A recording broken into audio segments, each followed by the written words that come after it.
Oh, okay.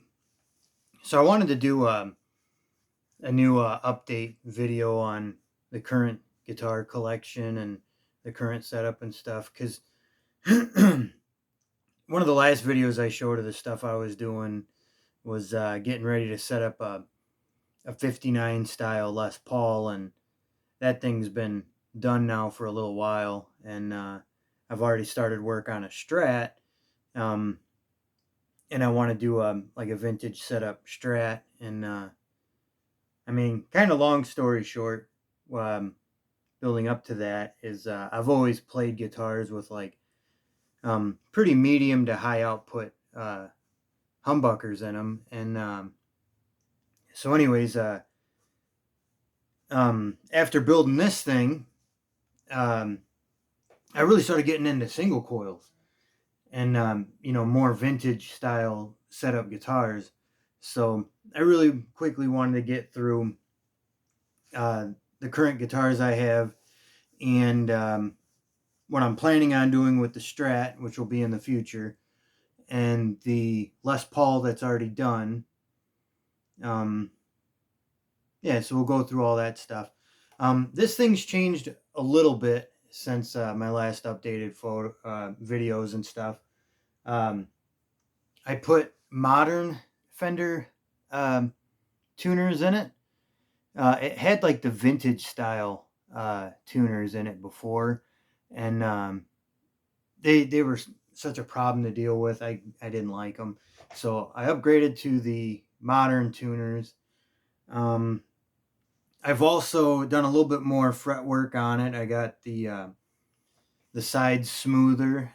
I even rounded off the fretboard edge, so I've rounded it, made it feel even more worn in, and because I mean it used to have a really harsh, sharp edge to the end of the fretboard, and yeah, so I rounded all the fretboard ends, and but yeah, I love the sound of this guitar. This is definitely my number one. It's been my go-to since I finished it, and small little tweaks here and there.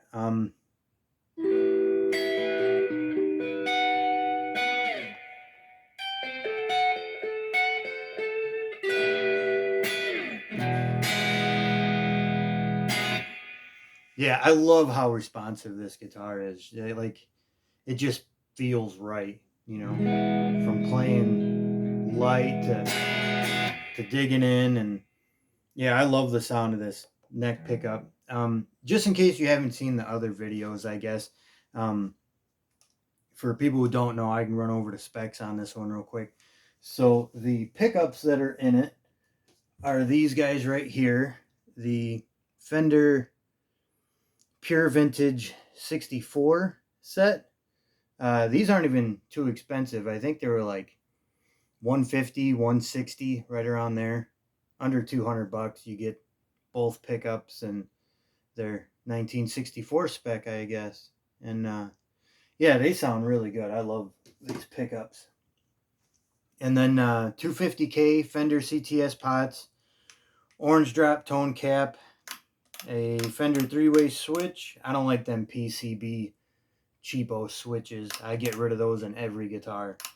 Yeah, so real Fender three-way switch, a pure tone output jack, compensated brass barrel saddles. So that's kind of a modern thing. An ash body, a very heavy ash body. Like this thing is dense.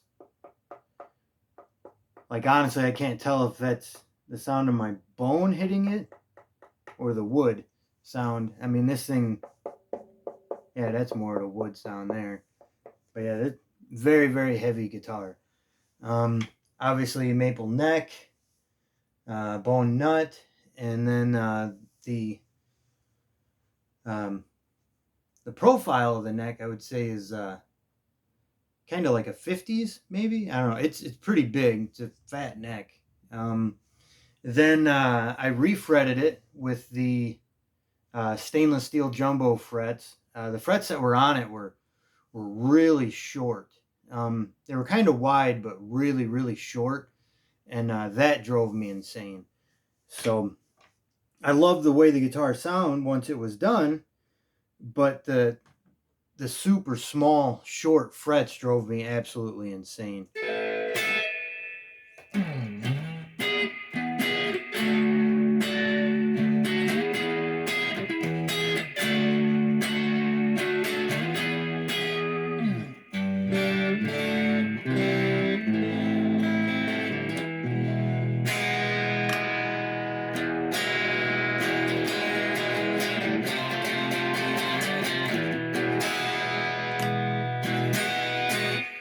Yeah, so that's that one.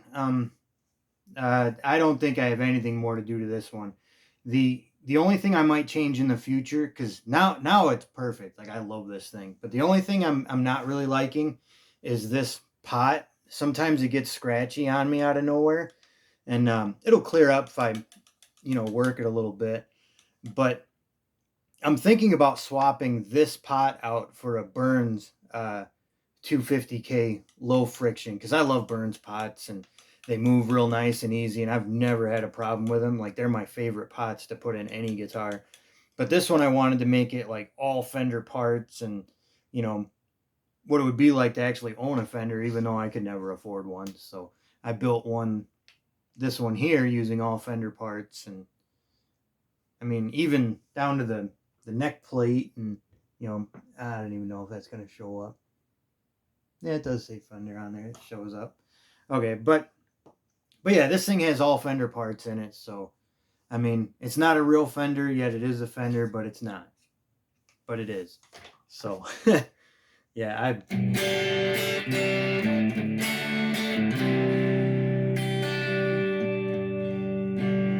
yeah. So that's my number one, my favorite guitar. Then we're gonna go on to the guitar I just finished a couple weeks ago, maybe. I don't know. So the story behind this guitar is I've been trying to get a black or a white Les Paul forever.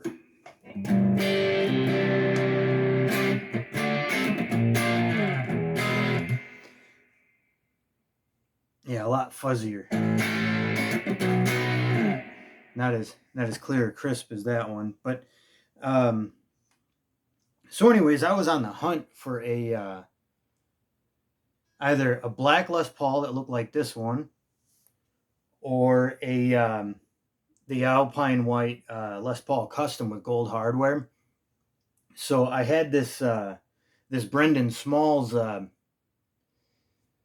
Explorer thing that had a Floyd Rose on it, and I'm not a Floyd Rose guy. Um, I do like whammy bars, don't get me wrong, but I usually like the 6-screw Strat style whammy bars. But it was in a big Explorer, had its own special case for it, and had the Floyd Rose on it, and they're worth quite a bit of money. And I had gotten it through a trade, so I had built this arcade machine, traded that to a guy for a Kramer Beretta with a Floyd on it, and then turned around and traded that guitar for the Brendan Smalls guitar. And then the Brendan Smalls guitar I traded for this, and it was a younger kid who had it, and the whole surface of it was covered in sticky gooey and surface scratches. He had an Ibanez tailpiece on it. I think I still have that floating around here somewhere. But yeah, I can't find it. I'm not going to look for it. But anyways, it was a tailpiece off an Ibanez and had all the notched holes in it going in at an angle.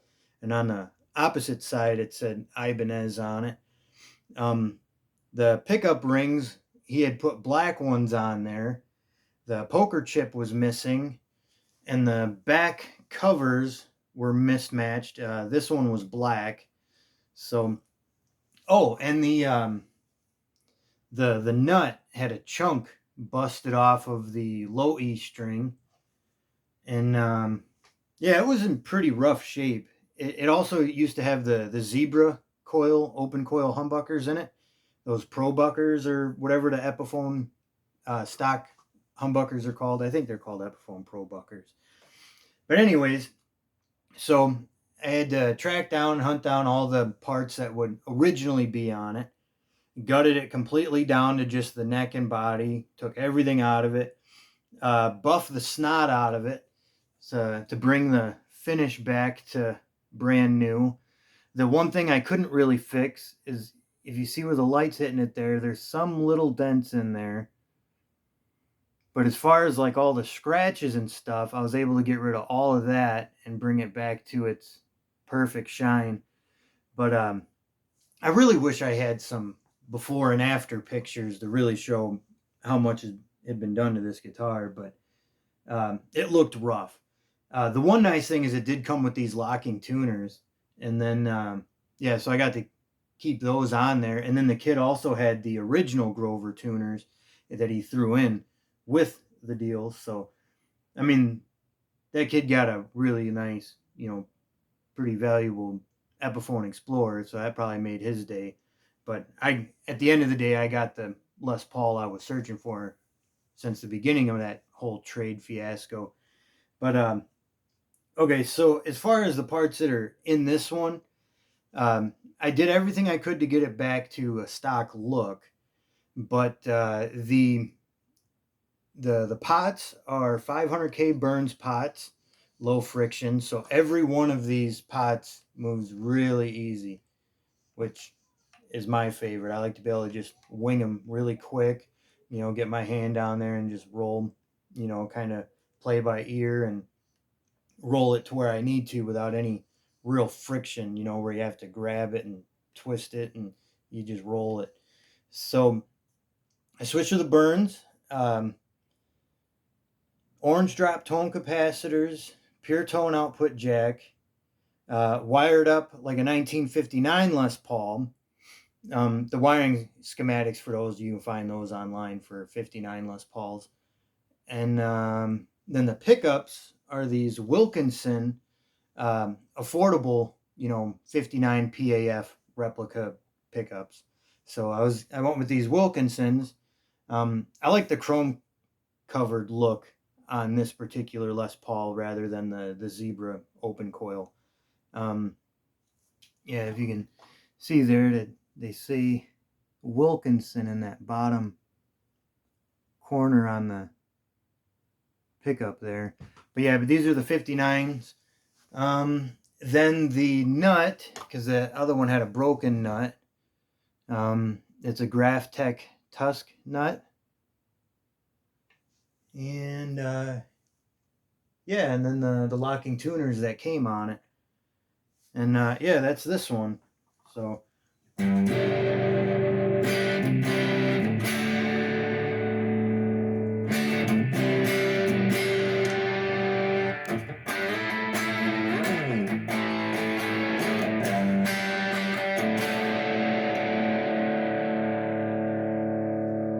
I feel like that guitar tones doesn't sound as good on this one.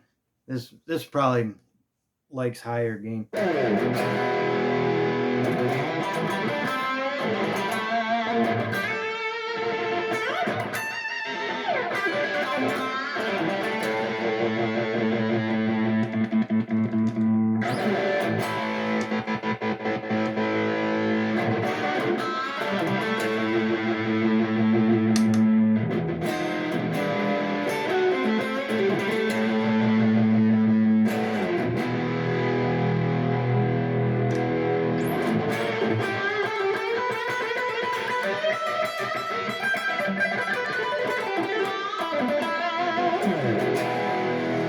Yeah, this has a very, very low action on it. The frets are not as tall as what I got on my Telly, so the strings feel a lot lower.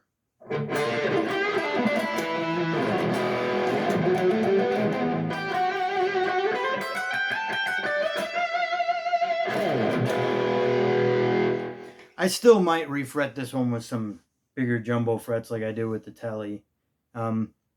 But other than that, this one's done. So this is the kind of 59-ish setup Les Paul. I still need to mess with some tones on amp settings to kind of see what this guitar shines better in. The stuff I've been playing with my Telly don't necessarily translate to this, the same thing with, I don't know. I got to mess with it more and find some tones that really go good with this. Of course, the high gain stuff, it'll do that no problem. And then that brings me to the third guitar, which, yeah, let's grab that.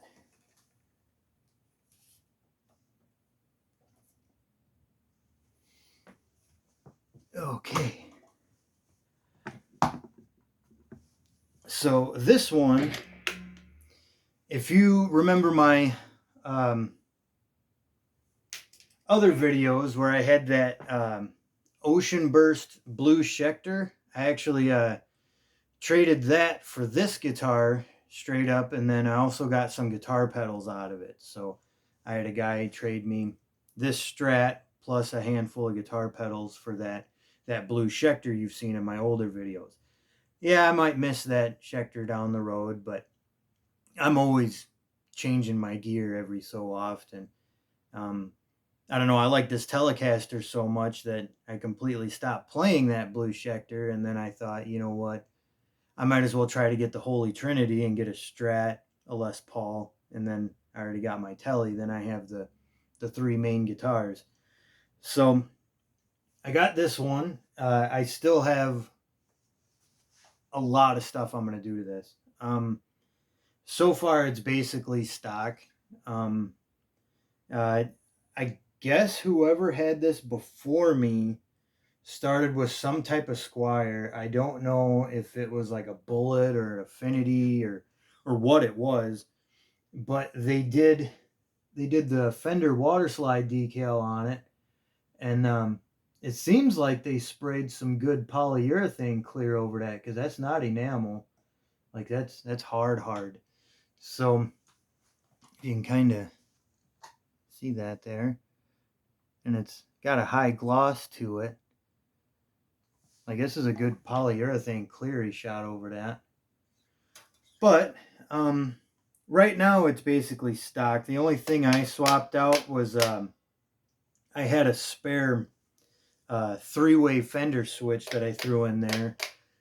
I'm gonna put a five-way in it, but just what I had, laying around in the parts drawer. I had a three-way, but it had the cheap PCB switch in it that you get, and it currently still has those tiny little dime-sized potentiometers in it. Yeah, it's pretty much basically stock.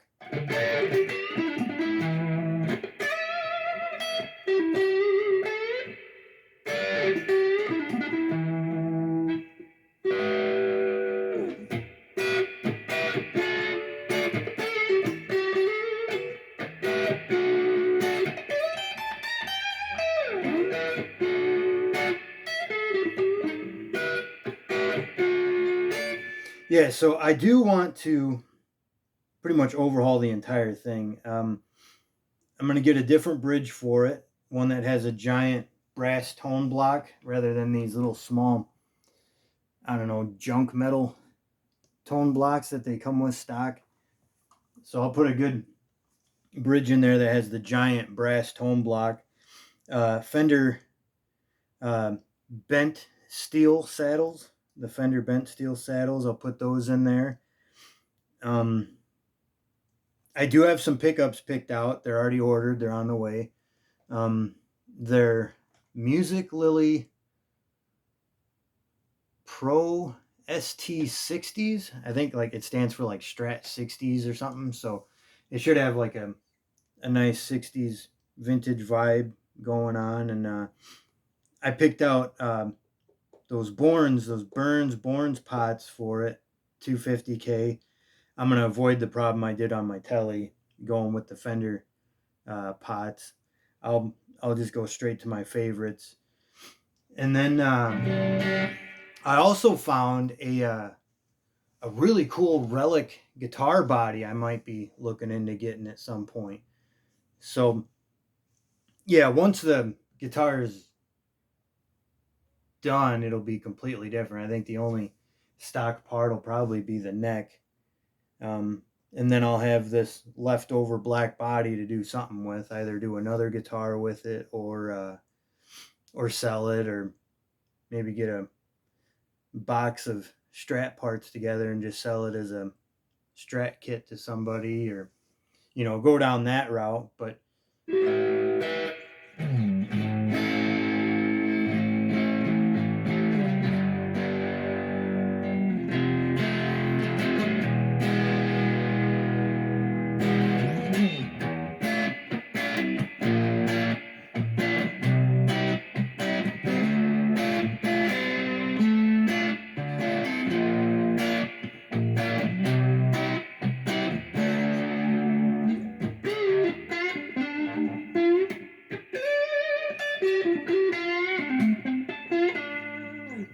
yeah, it's got those ceramic magnet pickups in it. When I had the pick guard off, you can see the big like fridge magnet on the back of it, and I'm not a fan of these things. Yeah, because like this is the same setting I was using with my telly.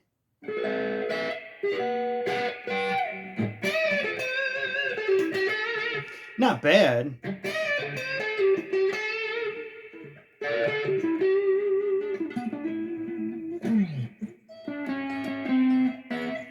And it is weird going to a Strat after so long, because I've been playing Strats like since I started playing guitar, but they're always fat Strats. I always had humbuckers in them, either one humbucker in the bridge Van Halen style, or going like early Steve Vai style with two humbuckers, a single in the middle. And I don't think I've ever actually owned a stock style Strat where it's like three, or a conventional Strat where it's like three single coils like this. But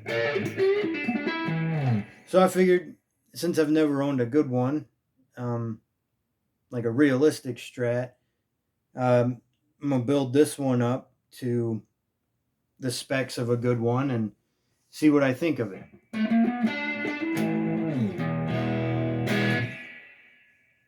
Yeah, so that's that one.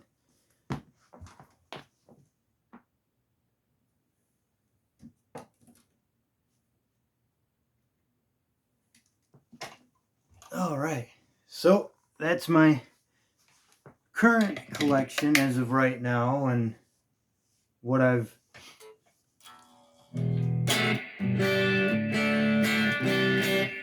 worked on and what I plan on doing. Yeah, I'm really looking forward to seeing what that Strat turns out like, because I've never had a good single coil Strat, and the ones I have had have always been like cheap Squires with the fridge magnets in the pickups and the dime sized pots and stuff. And then when I did modify them, I'd put humbuckers in them and 500K pots and set them up for shredding. So I'm going to set that one up, kind of like the vintage conventional spec, and we'll see how it turns out. I love this thing. This guitar set me on a journey looking for vintage vibe stuff.